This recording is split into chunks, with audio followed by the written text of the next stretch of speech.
आज दिल्लीमध्ये केंद्रीय मंत्री मनोहरलालजी खट्टर यांच्याकडे मी आलेलो आहो।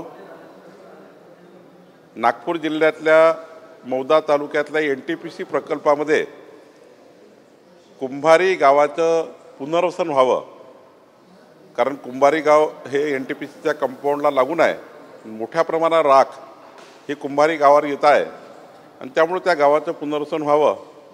ज्याप्रमाणे शेती संपादन केली त्याप्रमाणे घराचं संपादन व्हावं आणि त्या सर्व घरांना 300 घरांना शिफ्ट करावं, अशी एक बैठक माननीय मनोहरलालजी खट्टर यांच्याकडे आहे। त्याकरता माझा आज दिल्ली प्रवास आहे। सर, सगळ्या राज्यांच्या अंदाज समितीच्या राष्ट्रीय परिषद ही विधिमंडळात होत असते, पण त्या कार्यक्रमातला बोर्ड इंग्रजी आणि हिंदीत असतो आणि त्यामुळे विधानभवनात शंड बसलेत अशी टीका संदीप देशपांडेंनी केली। संदीप देशपांडेजींनी काय टीका केली याबद्दल मला माहिती नाही, आपण सांगताय। पण महाराष्ट्रामध्ये नेहमीच आमची मातृभाषा मराठी अग्रस्थानी आहे आणि आमच्या विधानमंडळातलं प्रत्येक कामकाज हे मराठीमध्ये आहे।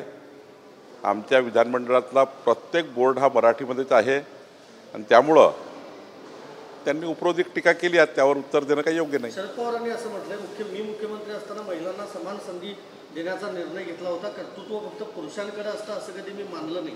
सुप्रिया सुळेंना धरून हे वक्तव्य वाटते। महाराष्ट्रामध्ये आणि देशामध्ये खरं तर शरद पवार साहेबांच्या काळातही असेल, पण आता माननीय मोदीजींनी आमच्या प्रधानमंत्री मोदीजींनी जे महिलांकरता या देशामध्ये कार्य उभं केलं आहे ते आतापर्यंतच्या देशाच्या स्वातंत्र्याच्या नंतरच्या इतिहासात कधीच झालं नाही। मातृवंदन कायदा आणला, अनेक कायदे या देशामध्ये आणले। आज लोकसभा आणि राज्यसभेमध्ये किंवा विधानसभेमध्ये 33% महिलांना आरक्षण देऊन मुख्य धारेत सत्तेमध्ये आणण्याचा प्रयत्न माननीय प्रधानमंत्री मोदीजींनी केला। आज महिला सक्षमीकरणाच्या गोष्टी खूप झाल्या, महिलांना सक्षमीकरणाच्या गोष्टी खूप झाल्या, पण खरं तर महिलांचं सक्षमीकरण कोणी केलं तर माननीय प्रधानमंत्री मोदी यांच्या सरकारमध्ये झालं।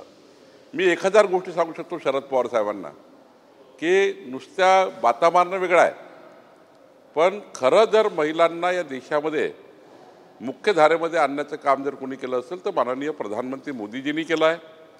आणि या देशातल्या स्थानिक स्वराज्य संस्थापासून तर लोकसभेपर्यंत देशाच्या माननीय राष्ट्रपती महोदयापासून तर राज्यपालापर्यंत अनेक पदावर माननीय प्रधानमंत्री मोदीजींनी महिलांना प्राधान्य दिलेलं आहे, आमच्या बहिणींना प्राधान्य दिलं आणि त्यामुळं मला असं वाटतं की या देशाच्या परिवर्तनामध्ये मुख्य धारेमध्ये महिलांना, आमच्या बहिणींना आणण्याचं कार्य हे मोदी सरकारच्या काळात झालं।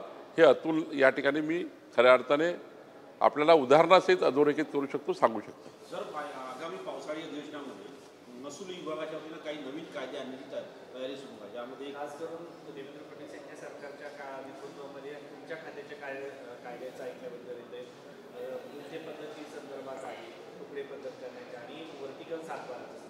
देवेंद्र फडणवीसजीचं सरकार, आमचं सरकार आल्यानंतर महसूलमध्ये आणि आमच्या महसूल खात्यामध्ये जवळपास महत्त्वाचे 17-18 निर्णय आम्ही घेतले।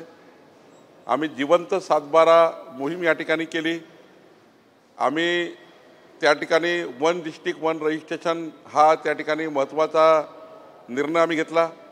आणि आता तर माननीय देवेंद्र फडणवीसजींनी आम्हाला सूचना दिल्या आहेत की या राज्यामध्ये तुकडेबंदी कायद्याची त्या ठिकाणी सुधारणा करा।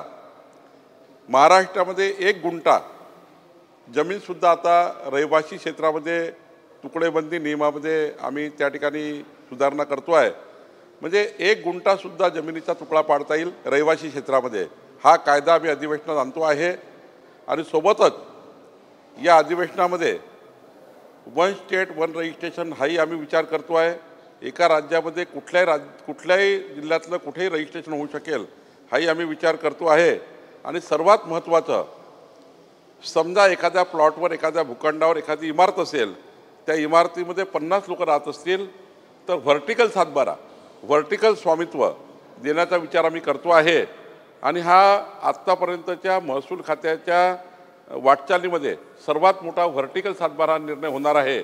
याकरताही राज्य सरकार आणि महसूल खातं माननीय देवेंद्र फडणवीसच्या सरकारमध्ये आम्ही हे निर्णय करणार आहोत आणि याकरता खात्याने तयारी केली आहे। सर, इराणवरती अमेरिकेने बॉम्ब हल्ला केल्यानंतर भारताने भूमिका घेतली नाही म्हणून काँग्रेसने नरेंद्र मोदींच्या सरकारवर टीका केली आहे, कसं पाहता तुम्ही? असं आहे की माननीय प्रधानमंत्री मोदीजींनी यापूर्वीच या ठिकाणी अनेक भूमिका घेतलेल्या आहे आणि आता काँग्रेस पार्टीला काहीतरी दिवसभरात शोधावं लागतं म्हणून शोधतात। माननीय प्रधानमंत्र्यांनी भूमिका घेतली आहे आणि अनेक वेळा त्यांनी भूमिका स्पष्ट केलेली आहे, ते पुढेही स्पष्ट होईल। कुठल्याही विषयामध्ये किती घाई करायची, काय करायचं हे तर प्रधानमंत्री महोदय करतात। प्रधानमंत्री महोदयांना काही सांगायची गरज नाही आहे, त्यामुळे काँग्रेसच्या टीकेला काही तथ्य नाही आहे। सर, औरंगजेब हे पवित्र इंसान होते, टोपी शिवून ते आपला उदरनिर्वाह करायचे, ते भला माणूस होता असं माजी आमदार आसिफ शेख ने म्हटले। हे लोक वेडे झाले आहेत, आसिफ शेख वगैरे। ज्या क्रूर कर्मा औरंगजेबानी संपूर्ण देशाला लुटून टाकलं, संपूर्ण हिंदुस्थानाची हिंदू देवस्थानं तोडून टाकली आणि संपूर्ण इतिहासामध्ये सर्वात क्रूर काळ औरंगजेबाचा राहिला, अशा औरंगजेबाला अशी उपमा देणे म्हणजे मला असं वाटतं यांना खऱ्या अर्थाने काय बोलावं, किती अपमान करावा हिंदुस्थानाचा, या संस्कृतीचा। खरं तर अशा लोकांना समाजच त्या ठिकाणी दुरुस्त करेल असं मला वाटतं।